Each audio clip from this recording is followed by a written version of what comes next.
사진을 자세히 보세요. 누가 계집을 짓는데 도움을 주지 않았는지 알 수 있나요?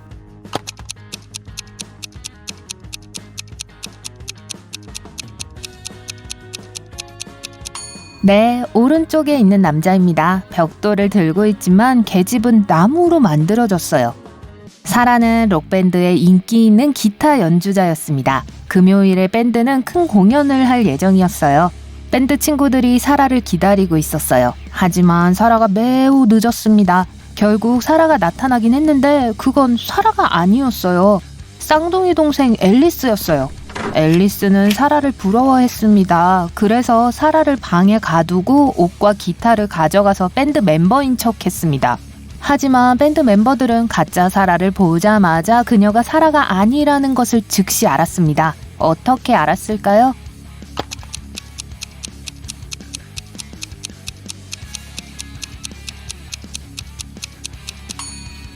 가짜 사라의 손톱이 얼마나 긴지 보세요. 기타를 치려면 손톱이 짧아야 해요.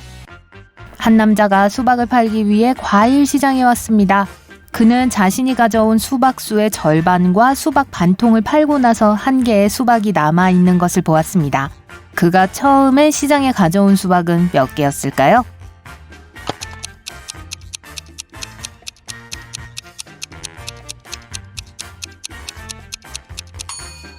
그는 3개의 수박을 가지고 시장에 왔습니다. 쉐릴은 매우 걱정스러운 표정으로 집으로 뛰어들어갔어요. 소식을 듣자마자 달려왔어요. 라고 그녀가 경찰관에게 말했습니다.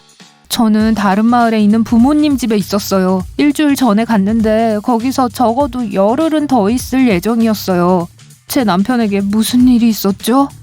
누군가가 브라운 씨의 머리를 때렸어요. 그는 병원으로 옮겨졌습니다. 아마 괜찮을 거예요. 제가 용의자들을 신문하고 있습니다. 브라운 씨의 비서는 브라운 씨가 아침 일찍 저를 사업 파트너에게 보냈어요. 중요한 문서에 서명을 받아야 했거든요. 요리사가 말했습니다. 오늘은 부엌을 떠나지 않았어요. 브라운 씨가 온 가족을 위해 식사 준비를 하라고 했거든요. 가사 도우미가 말했죠. 아무 소리도 못 들었어요. 하루 종일 집안일을 하고 있었어요. 그러고 나서 너무 피곤해서 잠깐 낮잠을 잤어요. 형사는 곧 범인이 누구인지 깨달았습니다. 누구였을까요?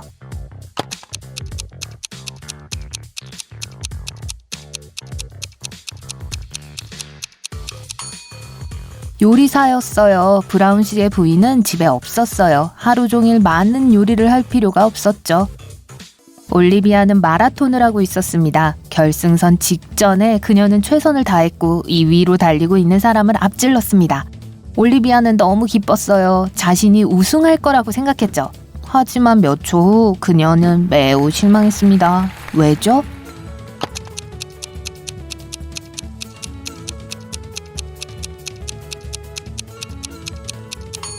올리비아는 2등을 했어요. 2등을 앞지르기는 했지만 1등보다 빠르진 않았어요. 이 그림을 주의 깊게 보세요. 어느 사람이 유령인지 추측할 수 있나요?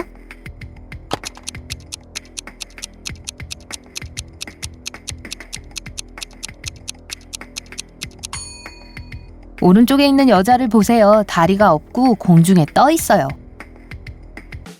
아만다는 개를 매우 좋아했습니다. 어느 날 그녀는 공원을 걷고 있다가 사랑스러운 코기를 봤어요.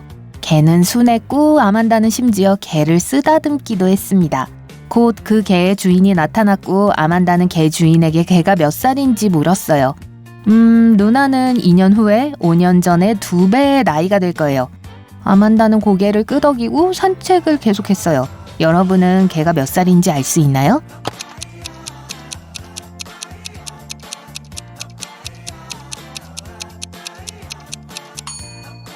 루나는 12살이에요. 라이자는 대학에서 조교로 일했습니다. 그날 그녀는 시험을 보고 있는 여러 명의 학생들을 감독해야 했어요. 라이자는 일부 학생이 부정행위를 할 것이라는 것을 알고 있었어요. 그리고 시험이 시작된 직후 부정행위를 하고 있는 한 사람을 발견했습니다. 누구일까요?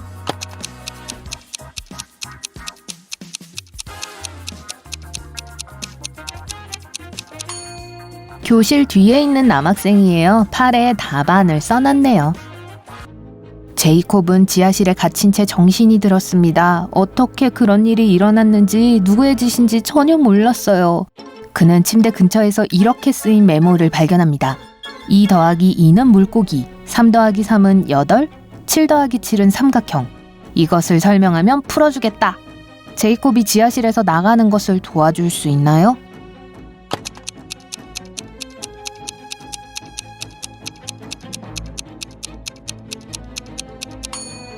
첫 번째 숫자와 뒤로 뒤집은 두 번째 숫자를 합칩니다. 그러면 물고기 그림 숫자 8, 그리고 삼각형이 됩니다. 2명의 경비원이 다른 방향을 보고 있었습니다. 한 사람은 서쪽에서 오는 위험이 없는지 확인해야 했습니다. 다른 한 사람은 동쪽을 향하고 있습니다. 어느 순간 한 경비원이 다른 경비원에게 물었습니다. 왜 웃고 있는 거야? 하지만 어떻게 동료가 웃고 있다는 것을 알 수 있었을까요?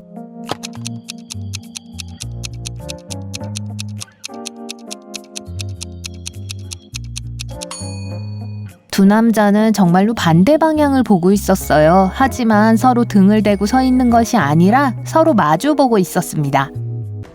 브라이언이 계단을 내려가다가 미끄러져서 넘어졌어요. 정신을 차렸을 때 그는 자신이 다치지 않았다는 것을 알았어요. 하지만 그는 아무것도 기억할 수 없었어요. 갑자기 2명의 젊은 여성이 집으로 들어왔습니다. 두 사람은 완전히 똑같아 보였어요.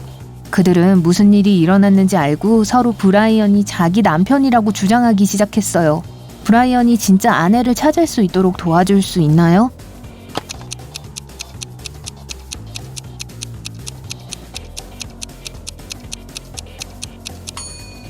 레이첼이에요. 그녀는 결혼식 사진 속의 여자와 같은 팔에 문신을 하고 있습니다. 올리버가 요트를 항해하고 있을 때 폭풍이 시작되었습니다. 요트는 바다 한가운데 가라앉았습니다. 몇 시간 동안 수영을 한 후 올리버는 마침내 무인도에 도착했어요. 그는 그곳에서 여러 명의 남자들을 만났어요. 그들은 올리버에게 섬에 있는 동굴 하나에 그를 가두겠다고 말했어요. 올리버는 동의했지만 마지막 소원을 하나 들어달라고 부탁했습니다. 그가 소원이 무엇인지를 말하자 그들은 그를 자유롭게 풀어줬어요. 왜였을까요?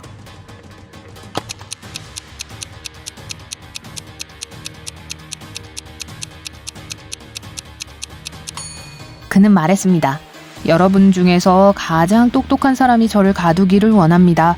그런데 이 문제에서 이치에 맞지 않는 점을 지적하면 가산점을 드립니다. 사람들이 있었다면 무인도가 아니겠죠? 케네스의 대학 교수 중 한 명은 학점을 줄 때 파격적인 방법을 사용했습니다. 수요일에 케네스와 그의 친구들은 시험을 봐야 했어요. 하지만 교수는 학생들에게 그림을 한 장씩 주었습니다.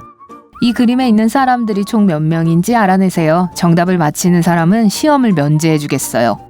케네스가 정확한 인원을 찾는 걸 도와줄 수 있나요?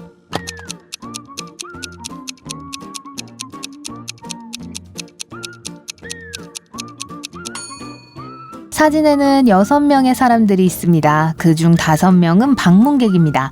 그리고 또 한 사람은 오른쪽에 있는 그림의 눈구멍을 통해 보고 있는 사람이에요. 에밀리는 공원에서 산책을 하다가 벤치에 앉아있는 2명의 10대를 보았습니다. 그들은 누가 전기 스쿠터를 타는 비용을 지불해야 하는지에 대해 논쟁을 하고 있었어요. 둘 다 스쿠터를 사용한 사람이 다른 사람이라고 주장했습니다. 에밀리는 누가 돈을 지불해야 하는지 이해하는데 시간이 많이 필요하지 않았어요. 여러분도 알아낼 수 있나요?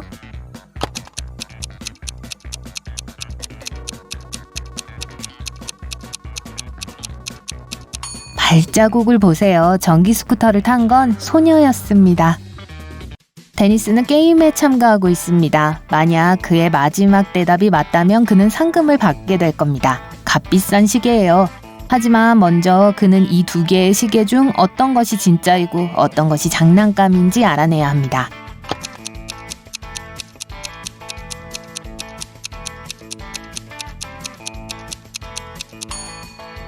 왼쪽에 있는 시계가 장난감입니다. 시계의 분침을 보세요. 너무 길어서 시계를 한 바퀴 돌 수가 없을 거예요. 앤더슨 씨 부부는 결혼기념일을 축하하고 싶었어요. 그들은 호화로운 파티를 준비하고 수백 명의 손님을 초대할 예정이었습니다. 하지만 앤더슨 부인은 빌라에 있는 비싼 물건들에 대해 걱정했습니다. 부부는 손님들을 감시하기 위해 형사를 초대하기로 결정했어요. 파티 도중에 형사가 도둑을 알아챘습니다. 정원에 모인 사람들을 보고 범인을 찾아보세요.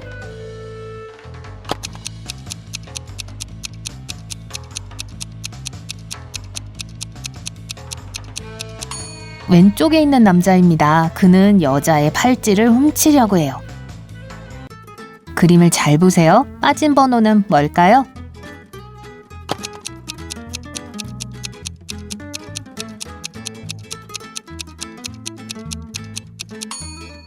(4) 이 모든 숫자는 선이 교차하는 횟수를 나타냅니다. 책꽂이에 100권의 책이 있습니다. 10을 세는데 10초가 필요합니다.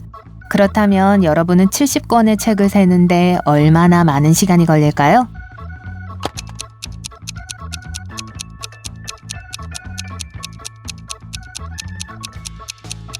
(30초요) 30권의 책을 세는데 30초가 필요하니까 나머지 책의 수는 70권이 될 거예요. 어느 날 아침 도나는 사무실에 와서 책상 위에 놓인 초콜릿 한 상자를 발견했습니다. 이상한 쪽지도 있었어요. October 7, May 3rd, August 1st, January 3rd. 누가 그녀에게 선물을 했는지 도나가 알 수 있도록 도와줄 수 있나요?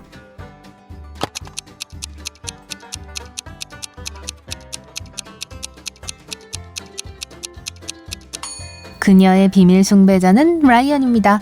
쪽지 내용은 날짜가 아니에요. 숫자는 실제로 해당 월에서 이름을 만드는 데 필요한 문자를 가리킵니다. 마크는 중요한 비즈니스 미팅에 가고 있었어요. 그는 약간 늦었어요. 그래서 좀 빠른 속도로 운전하고 있었죠. 불행하게도 그러다 차 사고를 당했습니다.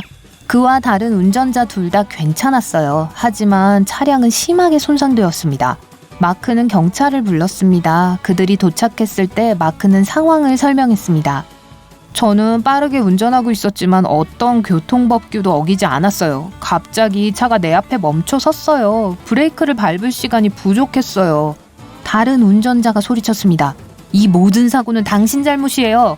저는 아내와 주말 계획에 대해 이야기를 나누면서 천천히 운전하고 있었어요. 그런데 당신이 갑자기 나타났어요. 경찰은 누가 그 사고에 책임이 있는지 즉시 이해했습니다. 여러분도 알 수 있나요?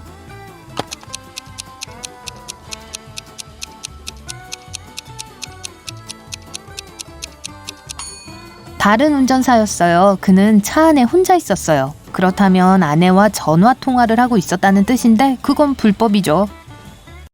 미첼 형사는 은행 강도를 미행하고 있었습니다. 하지만 범인이 모퉁이를 돌고 나서 감쪽같이 사라졌어요. 한동안 주위를 헤매다가 형사는 호수가 있는 작은 공원을 우연히 발견했습니다. 물가에는 대리석 조각상들이 몇 개 있었어요. 그 옆을 지나가려던 참에 무언가가 그의 주의를 끌었습니다. 그는 범인이 어디 있는지 깨달았습니다. 여러분도 알아낼 수 있나요?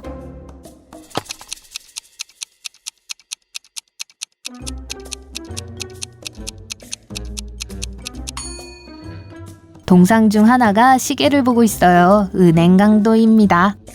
제임스는 감옥에서 탈출하여 시골로 도망갔습니다. 갑자기 작고 어두운 길에서 경찰차가 그의 방향으로 오는 것을 보았습니다. 제임스는 얼마 동안 차를 향해 달려가다가 도로에서 벗어났고 숲속으로 돌진했습니다. 왜 그는 먼저 차를 향해 달려갔을까요?